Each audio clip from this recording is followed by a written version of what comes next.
अस्सलाम वालेकुम, मैं हूं मज़हर अली चारण।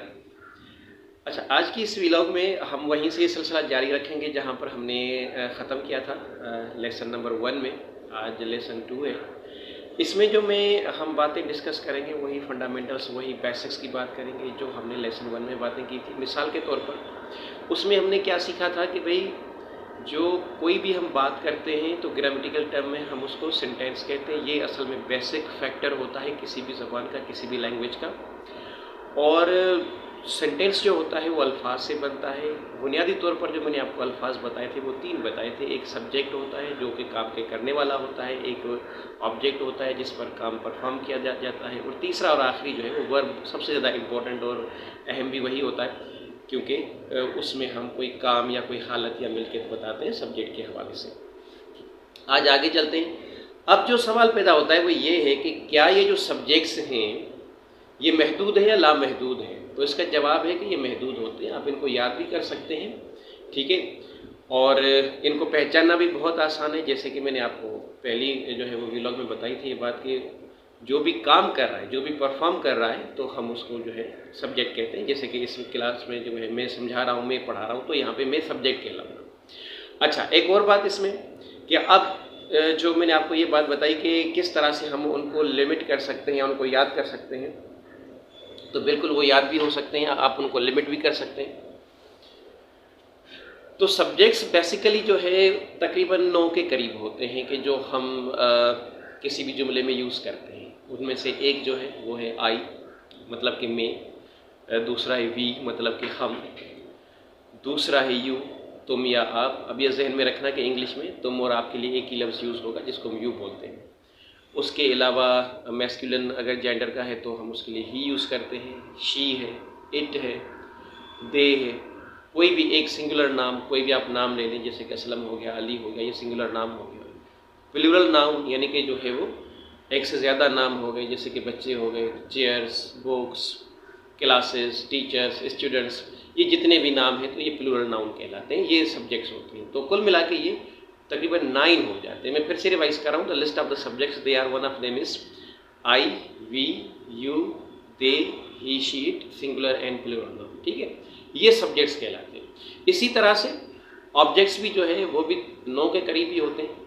उनमें से एक है मी, दूसरा है अस, तीसरा है यू, और चौथा है हिम, पांचवा हो जाएगा हर, छठा हो जाएगा इट, सातवां है देम, और नंबर 8 पे सिंगुलर नाउन यानी कि कोई भी एक नाम, और प्लूरल नाउन यानी कि एक से ज़्यादा नाम।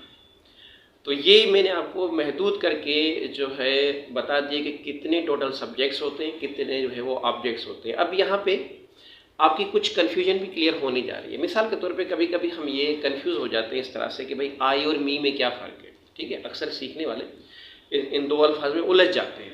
अब आपके लिए ये बात बहुत इजी हो गई, बहुत सिंपल हो गई। मिसाल के तौर पे आप कह सकते हैं कि आई जो है वो सब्जेक्ट है, मतलब जब काम कर रहा होगा तो वो आई कहलाएगा। जैसे कि मैं पढ़ा रहा हूँ, आई एम टीचिंग। मैं जा रहा हूँ, I am going. I work में काम करता हूँ, आई हैव फूड में खाना खाता हूँ। आई हैव टी में चाय पीता हूँ।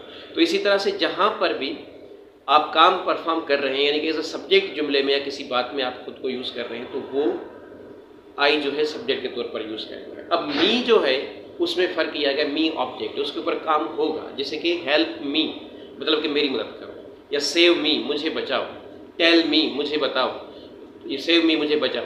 तो ये जो है इसी तरह से मी और आई में ये फ़र्क आ गया कि आई सब्जेक्ट है, काम करेगा, और मी के ऊपर काम होगा।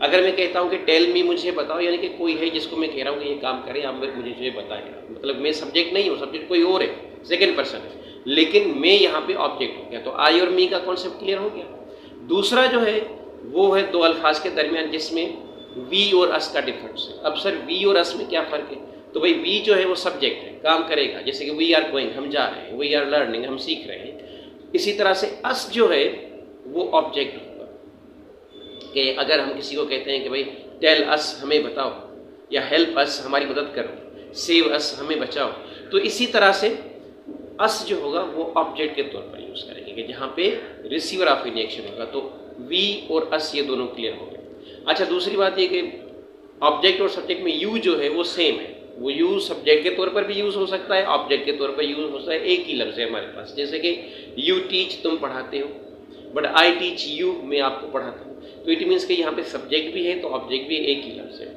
फिर उसके बाद जो अगली मैं आपकी कन्फ्यूजन क्लियर करने जा रहा हूँ वो है ही और हिम का डिफरेंस, कि ही क्या है और हिम क्या है। बहुत ही सिंपल हो गया, जैसे पहले हमने अभी सीखा कि ही जो है सब्जेक्ट है, काम करेगा, जैसे कि he is going, he learning, he is listening to music, he is having food, वो खाना खा रहा है। तो ही सब्जेक्ट है, काम करेगा, जहाँ पर भी वो काम करेगा हम उसको ही बोलेंगे। लेकिन अगर ही के ऊपर काम हो रहा है तो हम उसको ही नहीं हिम में कन्वर्ट करते हैं, वो ऑब्जेक्ट हो जाएगा। जैसे कि आई टीच हिम, मैं इसे पढ़ाता हूँ, ठीक है।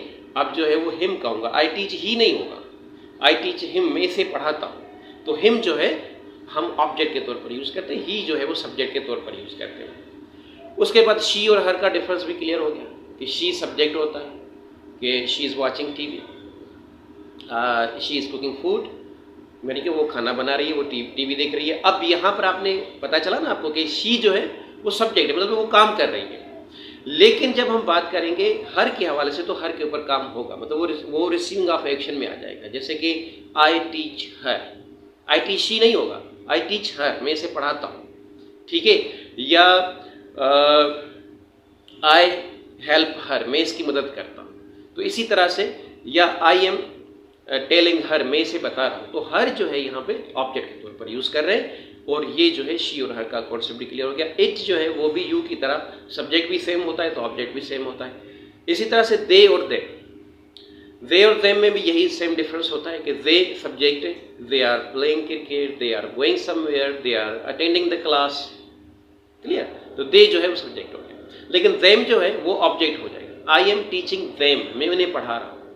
आई एम टेलिंग देम, मैं उन्हें बता रहा हूँ, ठीक है। आई एम हेल्पिंग देम, मैं उनकी मदद कर रहा हूँ। तो इसी तरह से देम जो है ऑब्जेक्ट है और दे जो है वो क्या कहते हैं कि सब्जेक्ट हो जाएगा। बाकी जो दो हमारे पास सब्जेक्ट्स है, एक है सिंगुलर नाउन, कोई भी नाम आप ले लें तो वो नाम तो चेंज होगा ही नहीं, वो सब्जेक्ट में भी एक ही होगा तो ऑब्जेक्ट में भी एक ही होगा।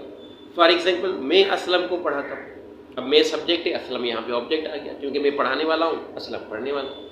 लेकिन अगर मैं कहता हूँ कि असलम मुझे पढ़ाता है तो असलम सब्जेक्ट हो गया, मैं ऑब्जेक्ट हो गया। और असलम यहाँ पे नाउन है, सिंगुलर नाउन है, और वो चेंज नहीं होगा, वो एक जैसा ही रहता है, चाहे वो सब्जेक्ट के अंदर हो चाहे वो ऑब्जेक्ट हो। बात समझ में आ रही है? अच्छा, आखिरी जो है वो है plural noun. As far as a plural noun is concern, means एक से ज़्यादा नाउन। प्लूरल का मतलब जमा होता है उर्दू में तो, लेकिन इसका मतलब आपने ये लेना कि एक से ज़्यादा नाम, एक से ज़्यादा नाम जितने भी हो जाएंगे they will be called the plural noun. जैसे कि कुर्सियाँ, अब कुर्सी सिंगुलर, कुर्सियाँ चेयर्स प्लूरल हो गया। बुक किताब सिंगुलर, बुक्स किताबें प्लूरल हो गया।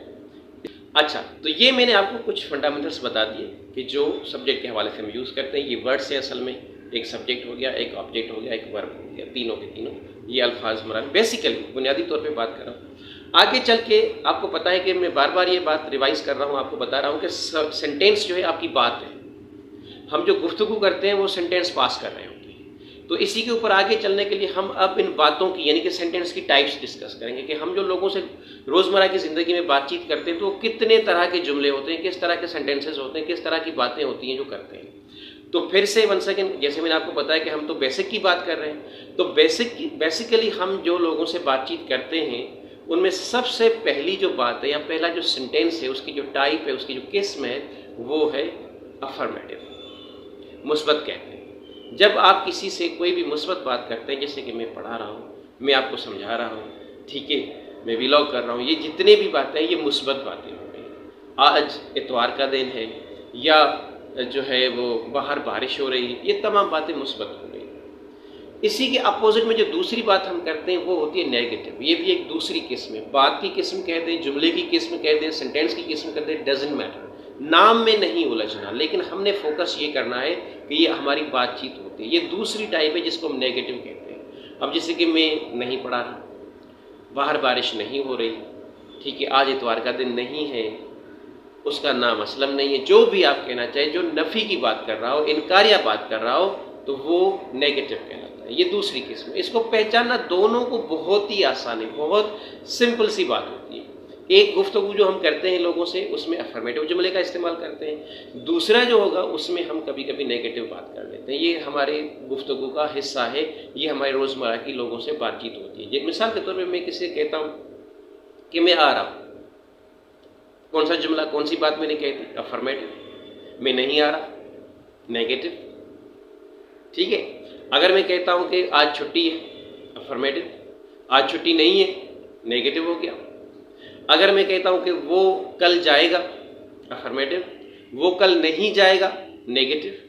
तो बहुत ईजी है। अब सबसे पहले तो हम इसको अपनी ज़बान में, अपनी लैंग्वेज में अपने हिसाब से समझते हैं। ये फंडामेंटल्स है ना, तो आपको कोई मुश्किल नहीं होगी। आगे चल के जो इस सीक्वेंस को आप फॉलो करते रहेंगे, देखते रहेंगे, तो मैं आपको बिल्कुल क्लियर करके दूंगा। ये दो बातें क्लियर हो गई, अफर्मेटिव भी क्लियर हो गया, नेगेटिव भी क्लियर हो गया, यानी कि ये हमारी बातों का हिस्सा है।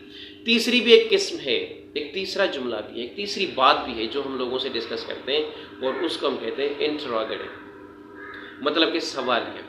ये वो बात होती है जिसमें हम लोगों से सवाल करते हैं, हम सवाल पूछते हैं। इस तरह से बहुत सारे सवाल करते हैं, जैसे कि आपका नाम क्या है, आप क्या करते हो, आपकी क्वालिफिकेशन क्या है, आप कहाँ रहते हैं। तो ऐसे बहुत सारे सवाल हम लोगों से रोज़ पूछते हैं, और कुछ पूछना पूछें, हाल चाल तो लाजमी पूछते हैं, भाई कैसे हो। अब ये ना तो अफर्मेटिव है ना तो नेगेटिव है। ये तीसरी किस्म है सवाल की, जिसको हम क्या कहते हैं? इसको हम कहते हैं इंटरोगेटिव, यानी कि सवालिया। ठीक है। लेकिन इस सवाल में थोड़ा सा ट्विस्ट है। इस सवाल की भी किस्में हैं, मतलब कि लोगों से जो हम सवाल करते हैं वो दो तरह से सवालात करते हैं। अब ये जानना ज़रूरी है। क्यों ज़रूरी है? आप कहेंगे ये तो हमें किसने बताया नहीं कि सवाल भी, उसकी भी टाइप्स होती हैं, इसकी भी इकसाम होती हैं। ये समझना इसलिए ज़रूरी है कि जब आगे चल के आप इसके स्ट्रक्चर्स या फार्मूलाज वगैरह मैं आपको बताऊंगा ना, तो आप कंफ्यूज हो जाएंगे, आपको बड़ी कंफ्यूजन होगी इस हवाले से कि भाई अगर आपको पता नहीं होगा क्वेश्चंस की टाइप का, अगर आपको सवाल की इकसाम का पता नहीं होगा, आप आगे चल के कंफ्यूज हो जाओगे, और फिर आप कहेंगे कि अफर्मेटिव और नेगेटिव बनाना तो बहुत ईजी है, लेकिन ये जो तीसरी किस्म है इसमें आके हम स्टक हो गए, इसमें तो हम फंस गए। तो इसीलिए अभी से बता रहा हूँ, और बहुत ईजी तरीके से, और आप अगर इसको थोड़ा गौर से समझेंगे तो सवाल की भी टाइप्स पता आपको चल जाएगी कि लोगों से जो हम सवालात करते हैं उसकी कितनी इकसाम होती है। होती तो तीन है, मैं आपको दो बता रहा हूँ, अभी तीसरी आगे चल के बताऊँगा। अभी ये लेवल नहीं आया बुनियादी तौर पे कि मैं आपको तीसरी किस्म सवाल की कर दूँ। दो सवालात हम लोगों से करते हैं। एक तो सवाल वो होता है कि जिसके अंदर हम लोगों से कंफर्म करते हैं बातें, ठीक है, सिर्फ कंफर्म करते हैं। अब जब हम कंफर्म करते हैं ना किसी सवाल से किसी बात, तो उसका अगला जवाब हमें मोस्ट प्रॉबेबली कि जो है वो सिर्फ हाँ ना में जवाब देगा। तो उसमें कंफर्म क्यों करते हैं कि तकरीबन हमें थोड़ा बहुत आइडिया होता है, तो हम सिर्फ कंफर्म कहते हैं। जैसे कि क्या आज छुट्टी है, कंफर्म कर रहा हूँ। अगर मैं आपसे सवाल करूँ, आप या तो कहेंगे हाँ या तो कहेंगे ना। क्या आज इतवार का दिन है, हाँ या ना, कंफर्म कर रहा हूँ। क्या आपका नाम अली है, कंफर्म कर रहा हूँ। ठीक है। क्या आप शादीशुदा हो, कंफर्म कर रहा हूँ। समझ रहे ना बात को? सवाल है अपनी जगह पे, लेकिन तमाम सवालात में आपको एक यकसानियत नजर आएगी कि मैं तमाम क्वेश्चंस के अंदर कंफर्म कर रहा हूँ सिर्फ। दूसरी किस्म जो है सवाल की, और कंफर्म में जो है आइडिया आपको क्या दिया मैंने, ये उर्दू में बताऊंगा कैसे हम अपनी ज़बान में इसको समझेंगे कि उसका आंसर जो था, उसका जो जवाब है सिर्फ येस और नो क्या है, और कोई उसका जवाब ही नहीं। मोस्ट प्रॉब्ली तो यही जवाब भी बनता है। जैसे कि क्या आपका नाम अली है, भाई अगर होगा तो कहेगा हाँ, नहीं होगा तो कहेगा ना। क्या आज छुट्टी है, क्या बाहर बारिश हो रही है, क्या तुम ठीक हो, क्या सब ठीक है, अब वो या तो हाँ कहेगा या तो नहीं। ये कन्फर्म वाली बातें आ रही। दूसरी जो केस में, उसमें हम लेते हैं इन्फॉर्मेशन, उसमें कन्फर्मेशन नहीं होती, उसमें इन्फॉर्मेशन लेते हैं, ठीक है, मालूमात लेते हैं, और उसका जवाब वो जो हम जिससे पूछेंगे वो येस नो में दे नहीं सकता। अब उसको इन्फॉर्मेशन देनी है। मिसाल के तौर पे आपका नाम क्या है, अगर ये मैं सवाल आपसे करूं तो क्या आप मुझे कहेंगे येस और नो? नहीं। पहला सवाल ज़रा जो है वो कंपेयर कीजिएगा कि मैंने कहा कि क्या तुम्हारा नाम अली है, अब उसमें हाँ या ना का जवाब, क्योंकि कंफर्म कर रहा हूँ। लेकिन अब कह रहा हूँ कि आपका नाम क्या है, आपको बखूबी अंदाज़ा हो जाएगा कि ये दोनों इकसाम जो है वो चेंज है, एक जैसे नहीं है। ये दोनों सवालात मुख्तलिफ किस्मों के आपको लगेंगे। अब आपको दोनों सवालात मुख्तलिफ इकसाम के लगेंगे कि ये क्वेश्चन एक जैसे नहीं है, दोनों में कोई ना कोई ट्विस्ट है। तो वो मैंने ट्विस्ट आपको पहले ही रिजॉल्व कर दिया, आपको समझा दिया कि एक में हम कंफर्म करते हैं, एक में हम इंफॉर्मेशन लेते हैं। जिसमें कंफर्म करते हैं उसका मोस्ट प्रॉबेबली जवाब येस नो के अंदर है। और भी कुछ हो भी सकता है, ठीक है, कुछ और भी हो सकता है, शॉर्ट में कोई बता सकता है, लेकिन समझें कि मोस्टली हम जो है वो ऑलमोस्ट उसमें येस नो का जवाब ही देंगे। लेकिन जो इन्फॉर्मेटिव है इसका जवाब येस नो नहीं हो सकता, आप जितनी भी कोशिश करें। जैसे कि आपकी क्वालिफिकेशन क्या है, आपने शादी कब की, ठीक है, आपके कितने बच्चे हैं, अब इसमें येस और नो तो नहीं बोल सकते। तो इट मीन्स अब ये हमें सबसे पहले अपनी ज़बान के अंदर पहचानना है कि ये किस टाइप का सवाल हमसे किया जा रहा है। तो आपको पता चला कि ये हमसे कोई इन्फॉर्मेशन ले रहा है, ये इन्फॉर्मेटिव सवाल कहलाएगा। है तो इंटरोगेटिव ही सवाल ही है, लेकिन ये सवाल की जो किस्म है वो इन्फॉर्मेटिव है, क्योंकि वो हमसे इन्फॉर्मेशन ले रहा है। आप कहाँ रहते हो, आपकी क्वालिफिकेशन क्या है, आप क्या करते हो। तो ये जितने भी सवालात हैं ये इन्फॉर्मेटिव कहलाएंगे और आपने इनको पहचानना है। अगर ये 4 बातें जो अभी तक हमने इस व्लॉग में की हैं, अगर वो आप समझ जाते हैं, आपके लिए कोई हर्डल नहीं, कोई देयर इज नो ऑब्स्टिकल, कोई मुश्किल नहीं होगी। 4 बातें, लोगों से हम बातचीत, आप कोई भी अपनी ऐसे तजुर्बा करके देख लें, लोगों से सवालात बातें करें, आपको एहसास होगा कि बुनियादी तौर पे we are discussing the 4 different sentences. One of them is affirmative, ठीक है, मुस्बत बात हो गई। सेकंड वन इज नेगेटिव, इनकारिया। Third one is interrogative, and in interrogative we ask some question which are confirmative, and second one is informative। तो ये आज के लिए इतना ही काफ़ी है, आपने इसको समझना है। आज जो हमने बातें की, बस अगर आप जो तीसरी व्लॉग के लिए जो है वो आपको प्रिपेयर रहना है, तो ये बातें आपको समझ में आनी चाहिए। अब ये ना कहना आगे चल के कि भाई ये क्या कह रहे हैं, ये क्या चीज़ें होती हैं। मिसाल के तौर पे अगर मैं सब्जेक्ट की बात करता हूँ, सब्जेक्ट की तादाद की बात करता हूँ, होते कौन से सब्जेक्ट्स हैं वो भी बताती है, ऑब्जेक्ट्स की तादाद बता दी, ऑब्जेक्ट्स कौन कौन से होते हैं, किससे कहते हैं, ये सारी इस 1 और 2 में जो है वो पूरा कॉन्सेप्ट आपको समझा दिया है। उसके बाद आज हमने टाइप्स ऑफ सेंटेंसेस, यानी कि फिर से वही बात ये कि अगर आप पूछेंगे भाई why are you teaching about the types of sentences, what is their importance, the importance is so simple कि आपकी जो बात है वही आपका जुमला है। और ये बातों की इकसाम है। हम जो लोगों से गुफ्तगू करते हैं, कभी अफर्मेटिव करते हैं, कभी नेगेटिव करते हैं, कभी कन्फर्मेटिव करते हैं, कभी इन्फॉर्मेटिव बात करते हैं। तो इस तरह की बातें गुफ्तगू हमारी रोज़मर्रा में ज़िंदगी में चलती रहती है। अगर ये फंडामेंटल्स, ये बेसिक थिंग समझ में आ जाएंगी, there will be no obstacle, there will be no hurdle to learn this language. तो आज के लिए इतना ही काफ़ी है, ठीक है।